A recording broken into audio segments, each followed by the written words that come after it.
No, flying airplane is just you and the airplane. Now, there's a lot of external inputs here.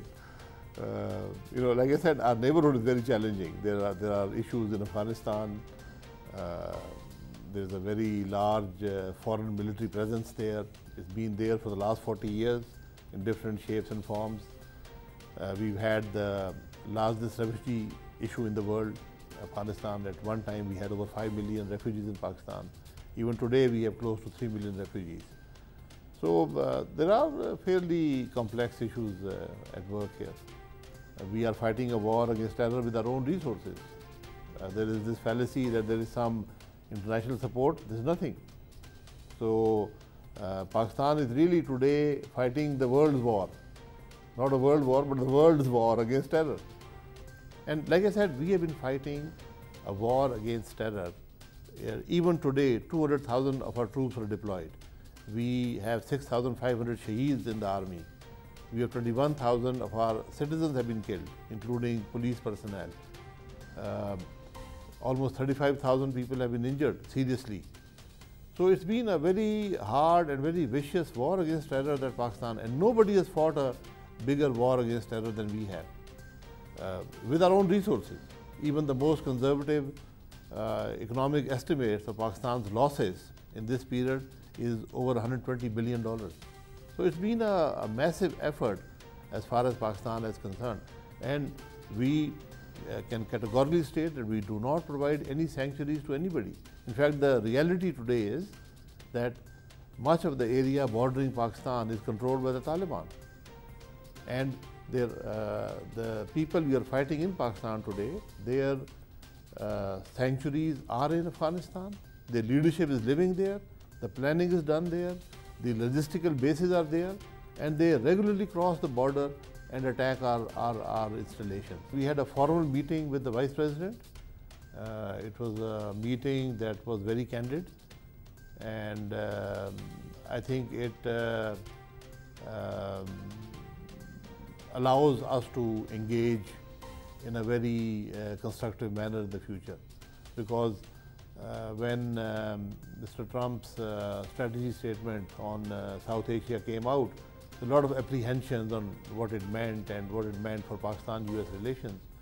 So I think we moved substantially forward in that direction.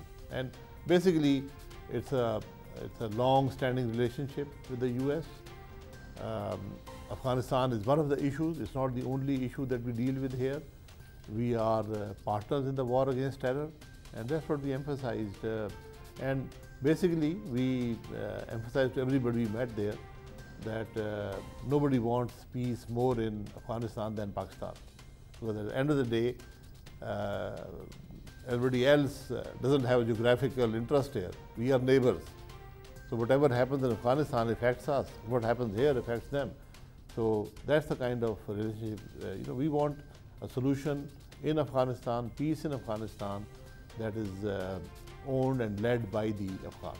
We do not believe that injecting India into the Pakistan-US relationship will help or resolve anything, especially in Afghanistan, where we don't see any role for India. We have US weapons. We've been historically, most of our frontline weapons were US origin, but that has changed over the years. But even today, we have major US weapon systems in our military, but we're also diversified. We have Chinese systems, we have European systems. Recently, for the first time, we've inducted Russian attack helicopters. So it's more diversified now. So if one source dries up, we have to fight the war. So we have no option but to go to another source. It may cost more, it may consume more resources, but we have to fight that war. And that's what we emphasize to all the people that we met, that any sanctions or any restraints or any constraints put on our systems really only degrades our effort to fight terror. And it actually affects the whole equation in this region. Saudi Arabia is our oldest friend, and I told His Highness Crown Prince Mohammed bin Salman that we are a country of 207 million people, and it's a very diverse country, many cultures, many people, and politically we are very active people. And we have a lot of differences on every issue. There's a lot of differences. You can go to the parliament now and there's a very aggressive debate going on. But I said we agree on only one thing, that is Saudi Arabia. and then he also narrated some numbers that last year they had about 8 million Umrah visitors and 2 million came from Pakistan. So 25% of the Umrah visitors were from Pakistan. There's over 2.5 million Pakistanis working in Saudi Arabia. I also myself also worked in Saudi Arabia. I was visiting off and on for almost 6 years in the mid-80s. So Saudi Arabia is like another home to us. And I think every household you will find here some connection to Saudi Arabia. People have visited for Hajj or Umrah, or they have a relative working there or doing business there. So it's a relationship that is as long as Pakistan is, So it was natural that we make our first visit there, and we had a very good meeting, a very cordial visit. We had a very frank discussion with His Highness, and we discussed his vision for Saudi Arabia, the 2030 vision, and it was a very good engagement, very good engagement. Yes, absolutely.